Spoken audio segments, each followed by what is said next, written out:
প্রাণপ্রিয় এলাকা উত্তরামবাগান ভাঙাপুল। আর এটা হচ্ছে উত্তরামবাগান ভাঙাপুলের মাঠ। অনেকদিন পর আসলাম। আজকে হচ্ছে এপ্রিলের 18 তারিখ 2025 শুক্রবার। বিকেলবেলা মাঠে খেলা হচ্ছে, কিন্তু উত্তরামবাগান ভাঙাপুলের 5টা ছেলে আছে বলেও মনে হয় না। তো এই হচ্ছে অবস্থা মাঠের ছেলে মেয়েদের খেলাধুলার। গত 17টা বছর পরিবর্তিত রাজনৈতিক প্রেক্ষাপটে মাঠ ঘাট মসজিদ মাদ্রাসা সবকিছুর উপরেই প্রভাব পড়ছে। আমরা ছিলাম যতটুকু সম্ভব চেষ্টা করছি মাঠ, আমাদের যে প্রাণপ্রিয় মাঠ, সেই মাঠের যে প্রাণগুলো সেগুলো যেন থাকে, সেগুলো যেন বিনষ্ট না হয়। কিন্তু পরিবর্তন এমনভাবে হয়েছে যে এখন উত্তরামবাগান ভাঙাপুল মাঠ শুক্রবারের মতো একটা দিনে খালি পড়ে থাকে, যেখানে ভাঙাপুলেরই কোনো ছেলে মেয়ে খেলাধুলায় নাই। এগুলো সব বাইরে থেকে আসা খেলাধুলার জন্য আমাদের এলাকায়। যদিও এখন আর এটা আমার এলাকা না, আমি এখানে থাকি না, কিন্তু মাঝে মাঝে তো আসা হয়, যেহেতু এই এলাকায় জন্ম, এই এলাকায় বেড়ে ওঠা, তো মায়া তো ছাড়তে পারি না। তো 5ই আগস্টের পর থেকে পরিবর্তিত আবার যে নতুন রাজনৈতিক প্রেক্ষাপট বিনষ্ট করতেছে কিছু সংখ্যক মানুষ, সেই সংখ্যক মানুষগুলোর কারণেই আজকে এই মাঠের এই বেহাল দশা। হ্যাঁ, একটা মাঠের ভিতরে কত রকমের পক্ষপাতিত্ব করা যায়, যত রকমের ভাঙচুর করা যায়, মানুষকে যতভাবে আপনি ইগনোর করে সরাই দিতে পারেন এই জায়গাগুলো থেকে, হ্যাঁ সেই জিনিসগুলোই ঘটতেছে আর কি।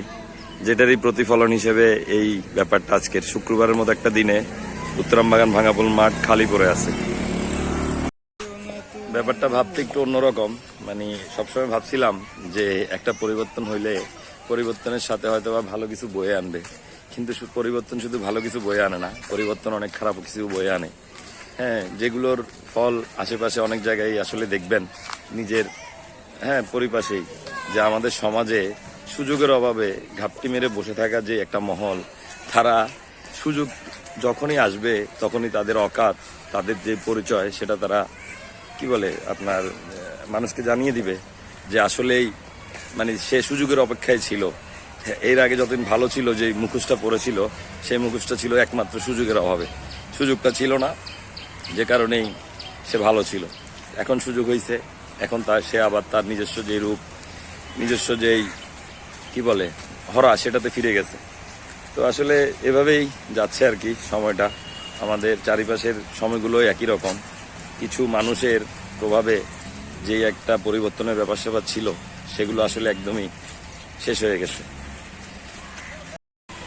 5ই আগস্টের পর থেকে এমন কিছু মানুষও আসলে সমাজে প্রতিষ্ঠিত হওয়ার জন্য বেড়ে উঠতেছে, যারা আসলে এই সুযোগটাই চাচ্ছিল, এইভাবেই চাচ্ছিল। তো এই হচ্ছে আমাদের পারিপার্শ্বিক অবস্থা সব জায়গাতেই, চারিদিকেই, ইনফ্যাক্ট পুরো বাংলাদেশেই। হ্যাঁ, যেই একটা পরিবর্তনের আকাঙ্ক্ষায় বাংলাদেশের মানুষ রাস্তায় নেমে, মানুষের কাঁধে কাঁধ মিলিয়ে জনগণ একসাথে মিলে একটা ফ্যাসিস্ট গভর্নমেন্টকে সরাইলো, যে পরিবর্তনের আশায়, সেই পরিবর্তনটাকে কুক্ষিগত করার জন্য একটা মহল তৈরি হয়ে বসেছিল। 5ই আগস্টের পর থেকে তাদেরকে আসলে চেনা যাচ্ছে না। তাদের যেই কথাবার্তা, তাদের যে টোন, সবকিছুই আসলে পরিবর্তন হয়ে গেছে। এই বাংলাদেশে মানুষ নাফরমান, এই বাংলাদেশের মানুষ সব ধরনের মানুষকে দেখতেছে যে কে কেমন ছিল এবং কিসের জন্য সে এমন ছিল। সামনে আমাদের দেশে একটা নির্বাচন হবে, কি নির্বাচন হবে জানি না। বর্তমান যে প্রেক্ষাপট তৈরি হচ্ছে ডে বাই ডে প্রত্যেকটা এলাকার আশেপাশের, সেই আগের মতোই আপনি দেখবেন যে ভোট কেন্দ্রের সামনে গ্যাঞ্জাম হবে, ঝামেলা হবে। আপনি চাইলেও আপনার ভোটটা দিতে যাইতে পারবেন না। প্রথমবার হয়তো এরকম হবে, আর দ্বিতীয়বার যদি সংখ্যাগরিষ্ঠ যারা জিতে আসবেন, তারা আসলে ভোট করানোর কতটুকু মনমানসিকতা নিয়ে বাংলাদেশে আসবে, সেটা আসলে খুবই প্রশ্ন তোলে মনের ভিতরে, যে আসলে কি এমনটা সুন্দরভাবে হবে কিনা। আমাদের দেশটায় সবাই আমরা এটাকে কেন জানি ভাঙচুর করতেই পছন্দ করি। কেউ গড়ার জন্য একসাথে কাজ করব, এমনটা হয়ে ওঠে না। যেটাই ভোগ করতেছি আমরা 5ই আগস্টের পর থেকে, একটা দেশের জনগণের একটা আন্দোলনকে আজকে ক্রেডিট ভাগাভাগির চোদনে তারা এক একজন নিজেদের ত্যাগ, নিজেদের বয়স, নিজেদের বছর গণানো শুরু করছে। অথচ একজন সাধারণ মানুষ যে জায়গা থেকে ফিল করে 5ই আগস্ট ঘটাইছে, 5ই আগস্ট যারা বাংলাদেশে ছিল না, তারা বলতে পারবে না যে 5ই আগস্ট বাংলাদেশের মানুষ কি অনুভব করছে, কি অনুভূতি ছিল বাংলাদেশের মানুষের। কিন্তু সেই অনুভূতি, সেই অনুভবের উপরে রাজনৈতিক যে মহলগুলো সবসময় স্বার্থ নিয়ে মানুষকে ব্যবহার করে মানুষের অধিকারকে হরণ করছে, শোষণ করছে মানুষকে, তারাই এখন আবার নতুনভাবে শোষণ নিপীড়নের জন্য প্রস্তুত হচ্ছে। তাদের কথাবার্তা থেকে শুরু করে বডি ল্যাঙ্গুয়েজ সব কিছুই সেমভাবে তৈরি হচ্ছে। 5ই আগস্টের পরে যেই মানুষগুলো যে কথাগুলো বলছে, আজকে এসে তাদের কথা পুরাই উঠান।